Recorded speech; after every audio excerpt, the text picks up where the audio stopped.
Hi guys, welcome back to my channel. It's Mystic Rain here, and today I'm going to be giving you a review of the Gaian Tarot. Now, the reason why it's not an unboxing was because I got it yesterday, and like the tarot fiend that I am, I went ahead and opened it. So there will not be any unraveling of plastic in this video, but nevertheless, it's less than 24 hours old, so it is practically an unboxing. Okay, so this is what the box looks like. It's very heavy. It's one of these boxes where we have this number going on. And the reason why I decided to take a chance on this box is a few reasons. One reason is that I love cards that come with, not necessarily cards that come with a different system, but cards that are committed to teaching you about yourself. So cards that are there to help you grow spiritually, to help you have a greater understanding of why the world works the way it does, and helps at assisting in opening that third eye and developing your awareness and helping you connect to your higher up, your higher self, your divine spirit, your Mother Mary, or whatever it is that you pray to that has your respect. I appreciate cards like this, and found that this one seemed to have beyond that wavelength. One thing I've also noticed is that when you get a deck like that encompasses all of those things, so not only are you getting a deck, you're also getting a little whiff of enlightenment as well. They tend to come in these really big, sort of sturdy boxes because they've got a lot of information to share. So let's just jump straight into it. One thing that I noticed was that the box said, healing the earth, healing ourselves. So immediately I can tell, okay, this deck is about giving out some healing. I love healing. I'm open to receive whenever I need it. I'm open to give whenever it may need to be given. And I was really attracted to what it said on the back as well. So I'm just going to quickly read it to you. It says, Gaia, Mother Nature, is a primal Greek goddess said by ancients to have given birth to the sky, sea, mountains, and all of creation.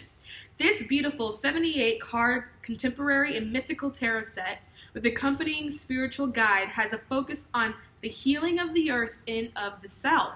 The major arcana cards represent 22 soul lessons and archetypes that grew out of the religious and mystical worldview of Renaissance Europe. The minors illustrate elements, numbers, and people. Interpretations include upright and reverse divinatory meanings, themes, exercises, symbolism, journal questions, affirmation, and 10 spreads. I was like, wow, talk about getting bang for your buck. There's a lot that's going to be included in here. And I was drawn in when it said that the major arcana is representing 22 soul lessons and different types of archetypes.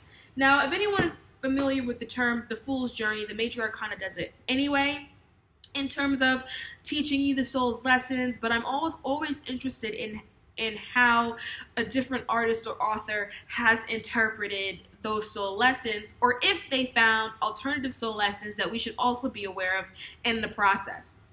So let's jump straight into it. So it opens like this. And then here, you have your snippet about the author, and then here you have your guidebook. Now, the guidebook I thought was pretty thick. It's like a proper book. I love a guidebook that actually looks like a book because I feel like there's going to be so much beautiful information in there, and I cannot wait to get started. Okay, so when I was in the shop, I was just kind of looking around to see what the book sort of had before I bought it. And one thing I've noticed that I loved is that when you get to a page, okay, so 3, the gardener, which is the empress, okay? You have the definition of the actual card, which is great. That's what every book should do. But one thing I loved about it is that she incorporated what it means if you've received it in an actual reading and what it means if it was flipped upside down. So not just one line or 2 lines about what a reverse meaning is, but she actually gives like a proper sized chunk of information that you need to know. You're also given themes. So themes, I suppose you can look at as being sort of different archetypes of what the card actually stands for. And then symbols.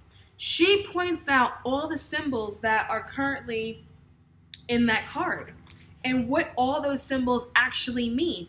And this card, oh my goodness, must have 10, 15 different symbols. It's a whole page here of symbols and her telling you what the symbols mean. And this is for one card. Each card has that. And then one thing that I love at the end that she does, she puts an affirmation So this was the Empress that I'm talking about, and this one says the affirmation is, I give thanks for the abundance and prosperity in my life, which I think is a beautiful thing to meditate on. But my favorite thing for people who are either learning tarot or people that keep a tarot journal is that each card, she gives you a list of journal questions. So she helps you incorporate this tarot into your everyday sort of practice and study. So the first journal question says, when am I gestating? What waits to be born? Which is something that's great for you to sort of sit and meditate on and to figure it out. And the other one says, how do I celebrate my beauty and my sensuality? And she gives a full list. And one thing about this guidebook is that the guidebook does that for each and every card. So I feel like one thing I'm appreciative of an author that put that much time, care, and skill into the developing of a deck, because you can tell that they care, and it's almost like when I can feel that you care, now I care, and now I'm super interested in the deck and what the deck may have to offer. So let's jump into what the cards look like. Try to get it out of the box. Okay, so we have the Seeker. I'm hoping the light doesn't do anything funny while I'm trying to show you this. The Magician. Now, anyone that also has listened to me ramble knows one thing I do like is a deck that I feel is diverse and multicultural. I like to see lots of colors in my deck. I want all colors of the rainbow. I want all cultures, all ethnicities. I want everyone to feel like they're being represented. And one thing that I did appreciate at this deck is that there is an effort to show people of varying cultures and ethnic identities, and that was something that I did appreciate.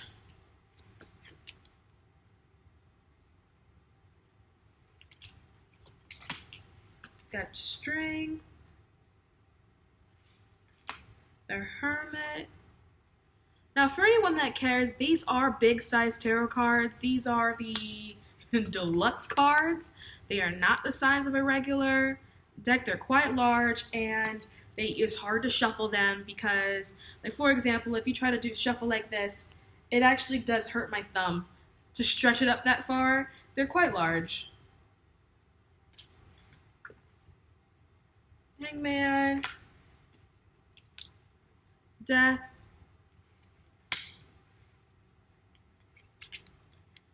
this deck I feel like will be great for doing any type of just, I don't know, maybe if you're just trying to find out more about yourself, maybe you're going through a crisis and you want to figure out why you're feeling the way you are.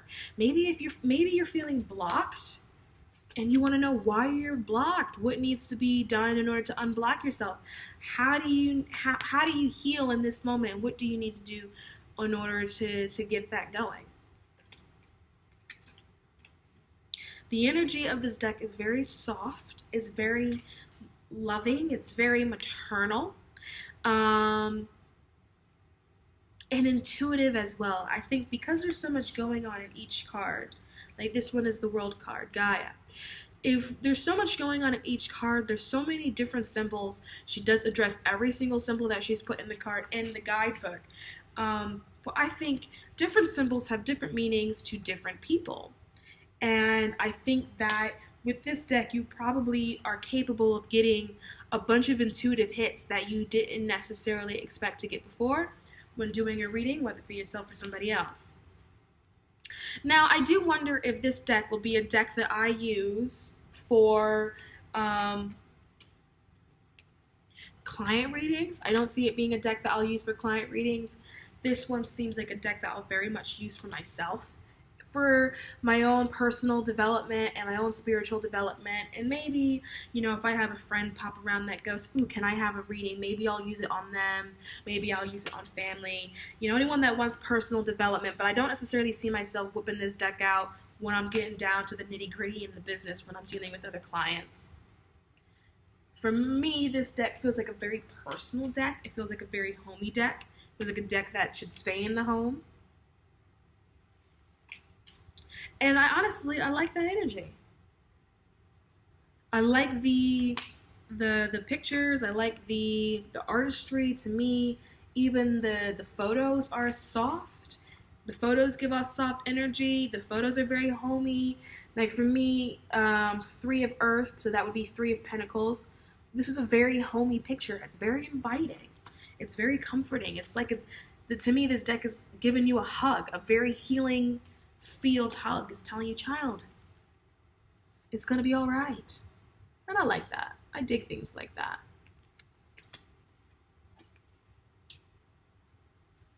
Okay.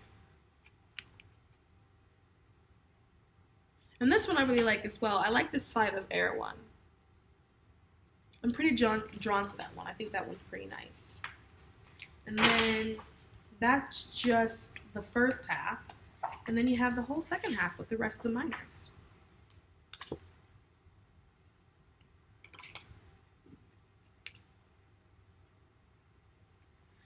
Now, one thing about this deck, this isn't the cheapest tarot deck that you find on the market. That's definitely for sure. And when I was sitting in the bookstore the other day, contemplating whether or not to buy it, I was really trying to say to myself, how do I think that I can fit this into sort of my daily practice and routine? And how do I think it'll benefit me as an individual and as a person? What can the deck do to me? And the more I sat there and I just sort of flipped through the pictures and flipped through the book, I don't know, I just feel like this deck is just so healing. It's so understanding. It's not judgmental. If you have something going on, it invites you in and it gives you a cup of coffee, a cup of tea, and a biscuit or a cookie. And it lets you sit on the couch. If you gotta cry it out, let you cry it out. And then it tells you, you got it. Chin up. Go forth and prosper. Yeah, so I really appreciate this deck. I really appreciate the energy. I'm not sure if I showed you guys what the back looks like, but this is the back. And then you've also got the silver on the sides. The cardstock is fine. It's a good flexi. It's a good bendy. It's just the size. The size is quite large, but that's okay. I think because of the detail of the photos, I think it makes sense that the card is the size that it actually is. Because if the card was smaller, I don't think that you'd be able to really appreciate sort of all the symbols and what the card actually had to offer. Each card has like 10 different symbols in it, and if the card was too small, I think it'd be sort of difficult to pick up on those things. And I do respect that authors and artists do things for a reason. They pick the colors and the schemes and the sizes for a reason. And I don't know what the reason was for this, but I can only imagine that perhaps that would have been a thought. I love this one, Nine of Fire. I don't know, I dropped them. Okay. Nine of Water. And Nine of Earth. Now this one, I love this photo. And I tell you why. I love this photo. This photo is, ready? Our beautiful author. The person that created this deck has represented herself as Nine of Earth or Nine of Pentacles. And I think that's beautiful because I feel like everyone that makes a deck should have one card in that deck that they feel like is them, that they feel like represents themselves. Also, I connect to the Nine of Pentacles as well. The Nine of Pentacles is my favorite card in literally almost every deck that I have. And so I just thought it was really a really beautiful thing that for Nine of Earth, she depicted herself. I thought that was really beautiful. Got Ten of Air, Ten of Fire. I love this picture as well. Ten of Water. And water is cups as well. And Ten of Earth, once again, pentacles. And then you got all your court cards. So you have your child of air, the children being the pages. Child of fire. Look how excited he is. Child of water. And child of earth. And then you've got the explorers. Explorers being your knights. So explorer of air, of fire. I love this picture as well. It just looks so powerful to me. There's so much energy in this card. I love it. Explorer of water. So Knight of Cups. Explorer of earth. And then you've got your guardian. Your guardian of air. So your queen. Your queen of air. Queen of swords. Guardian of fire. And I also like how for guardians, which would be comparable to a queen, it's not gender specific. It's very gender neutral, and it recognizes that anybody can be a queen, dear. And then you got your guardian of water, your queen of cups. I think this is such a beautiful photo. And then your guardian of air. And then you've got your elders. So your elder of air. Now, the reason why I think this deck has such soft energy is when you look at this, you know, an elder of air could be your king of swords. A king of swords is quite rigid. The energy of a king of swords is quite masculine, somewhat judgmental, a little closed-minded. Whereas elder of air is almost like this person is seasoned. They've been around. They understand. And the air isn't so hard, it's not so sword, it's air, I get it, this is what we'll do to fix it. It's very loving, it's very sweet, it's very healing, it's non-judgmental, it feels like it gets you, and the elder has lived a long enough life to know that things don't always work out the way you want them to, but that doesn't mean that things don't work out. Elder of water, so your king of cups. I love this photo. And last but not least, your elder of earth. King of Pentacles. And again, notice how it's not gender specific. I love that. So this is the Gaian Tarot, healing the earth and healing ourselves. And I love it. And if you were thinking whether or not you should get it, if you're into this type of energy and you're into this type of sort of vibe, softness, the approach, I recommend this one. I like this one a lot, actually. So yeah, as always, guys, if you like what you see, just subscribe to my channel, and I'll see you guys soon.